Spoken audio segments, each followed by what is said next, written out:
On vous emmène maintenant dans un pays qui lui aussi connaît très bien les citrons et les oranges. C'est à Madrid, capitale de l'Espagne, que nous allons partir en week-end et préparer d'ores et déjà vos estomacs. Julien Garel, Héloïse Lévesque et Armel Exposito.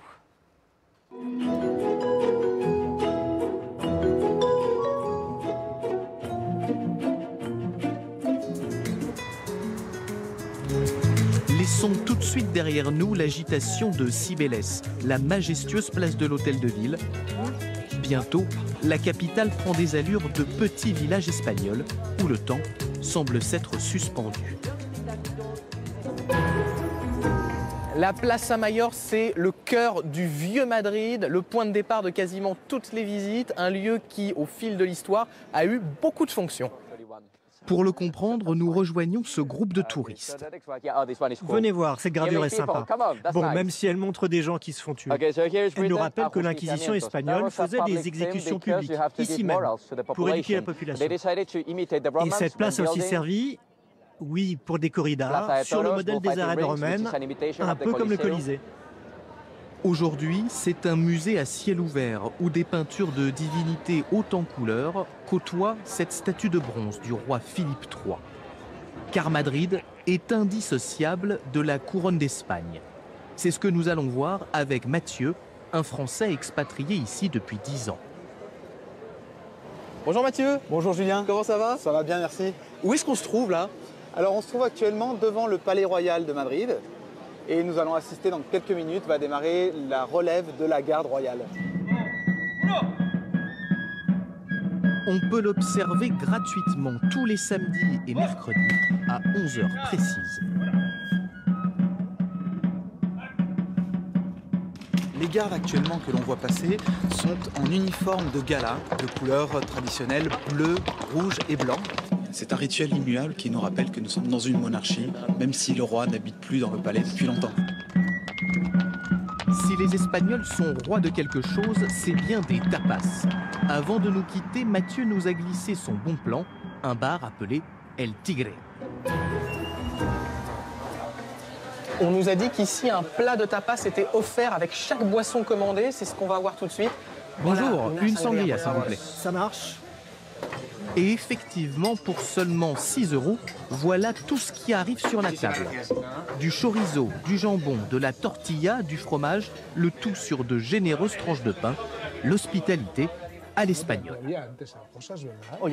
Bonjour monsieur, excusez-moi, est-ce que vous pourriez m'expliquer d'où vient la tradition des tapas en Espagne? Oui, bien sûr. Ça remonte à plusieurs siècles.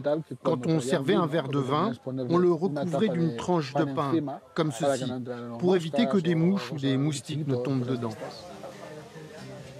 Ici, après tout ça, il vous reste une petite place pour le dessert. Je vous emmène dans une institution madrilène cachée dans une ruelle du centre-ville, la chocolaterie Sandrines. On y va.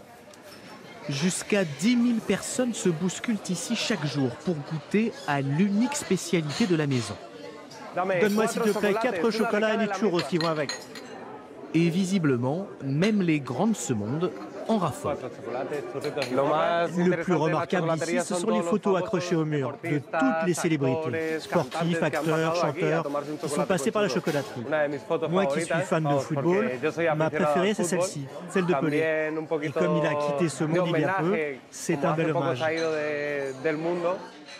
Preuve de l'engouement, l'établissement est ouvert 24 heures sur 24. Et l'on peut s'y régaler pour seulement 4 €. Le chocolat n'est ni trop liquide, ni trop épais. C'est le juste milieu, un délice.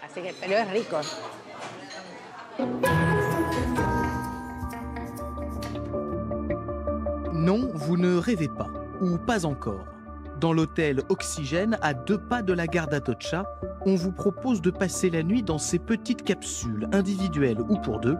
Ambiance, guerre des étoiles. On a voulu créer une ambiance futuriste, psychédélique, où les clients, en allant se coucher, ont l'impression d'entrer dans un vaisseau spatial. Et voilà ta capsule, où tu vas pouvoir profiter d'un sommeil profond. Merci beaucoup, je m'y glisse tout de suite. Elle est assez grande. Tu n'es pas claustrophobe? Non, non, pour l'instant, ça va. Au fait, combien ça coûte une nuit ici? À partir de 38 €. Ah oui, beaucoup moins cher qu'un hôtel classique. Et à demain, à Madrid, ou peut-être sur la Lune, on verra. Bonne nuit. Au revoir.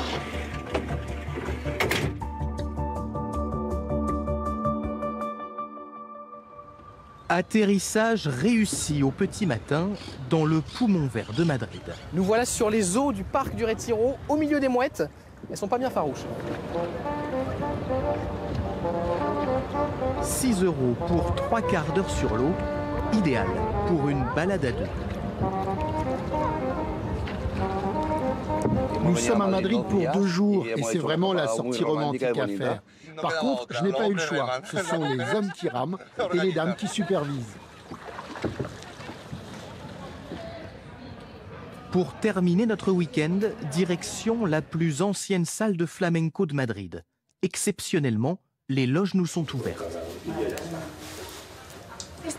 C'est une robe très spéciale, avec une traîne et plein de volants au bout.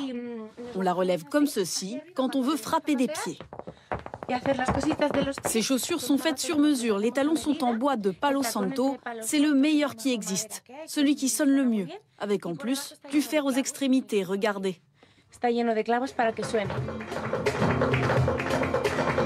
Paola Rodriguez a été élue meilleure danseuse du pays. Lorsqu'elle entre sur scène, on se tait, on regarde, on écoute. Le cœur de l'Espagne bat devant nous. C'est le seul pays au monde où on danse comme ça. Il se dégage beaucoup de force, de caractère, de puissance. Quand on sort d'ici, on a envie de croquer la vie à pleines dents.